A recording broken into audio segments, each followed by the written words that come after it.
10-Minute Jazz Lesson Podcast, episode 459.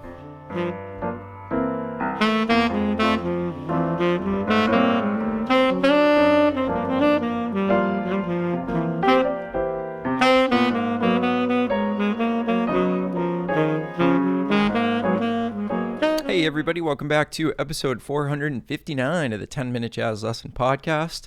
Today's going to be a quick one. This is part 2 of our series on Blues for Alice. So by now, you should know the melody. And if you're really a superstar, you'll actually know the melody in 2 different keys. And that's a great way to get started.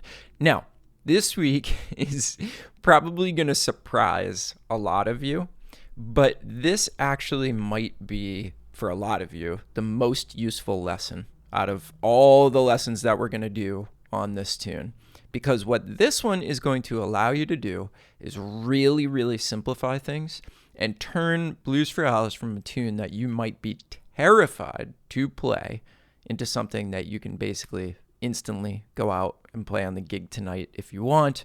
You won't be afraid to call this tune. You won't go sit down at the jam session when this tune gets called. It's really going to allow you to participate in and enjoy playing over this tune pretty much instantly.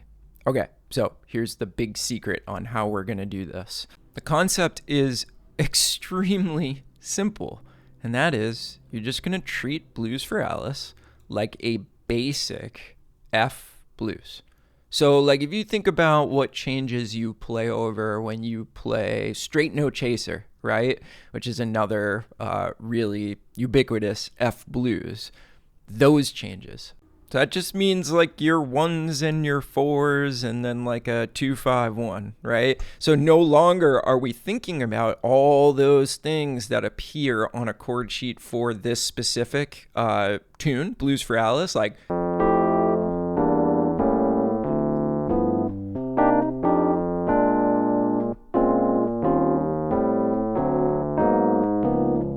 all those changes that totally scare you. Just get rid of all of them. And when you are soloing over the top of it, I want you to just think about a progression that sounds more like.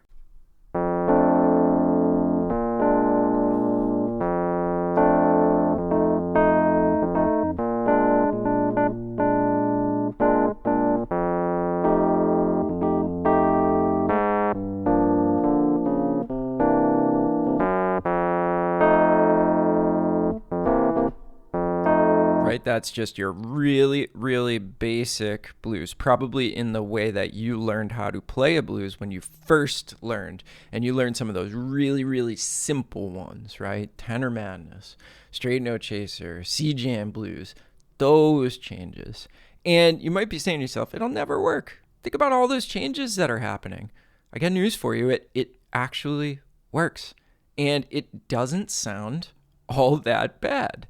Here's me playing a couple choruses. The backing track is playing every single chord change that goes into Blues for Alice.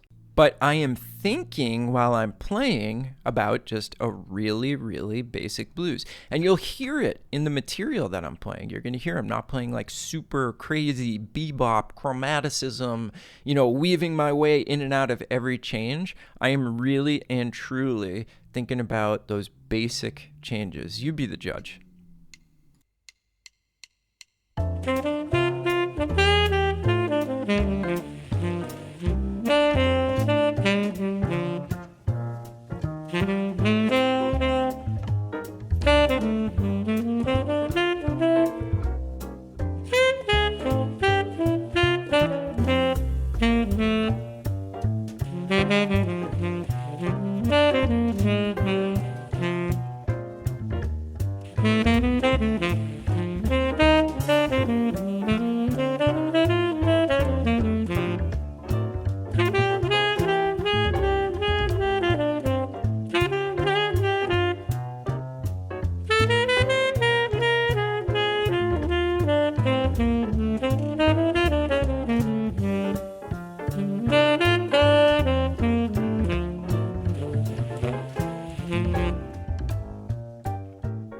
So, what do you think?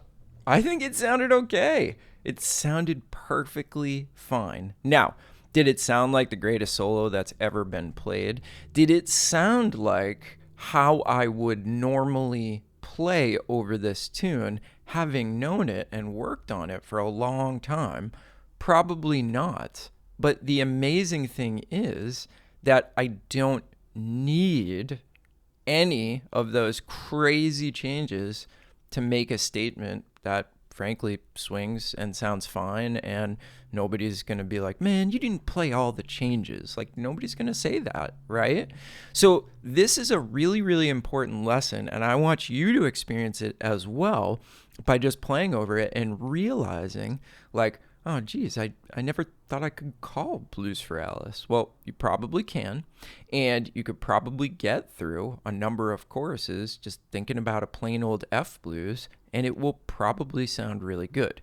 And here's what it will do. It will reset your approach to this tune, because once you realize that you don't need all those chords, guess what we can start doing? We can start strategically deciding where we do want to play a bunch of those really complicated changes and where we don't need to. It also allows you to have a varied solo where maybe on one chorus you do play something that follows all those changes and you weave your way in and out, and it provides a really cool, specific kind of bebop sound. But maybe on the next chorus that's not appropriate, right? Maybe you just want to play the blues over that next chorus. You start to realize, oh, that's totally fine. I can actually do that on this tune, and there's not going to be any negative consequences.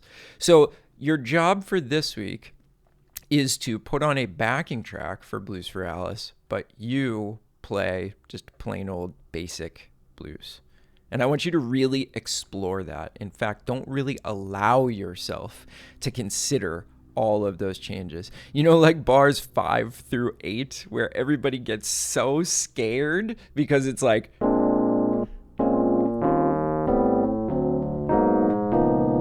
you know, it's like all that chromatic movement. And to tell you the truth, I get really scared by that part of the tune too, and really confused when I'm trying to play over every single chord. It's really a lot.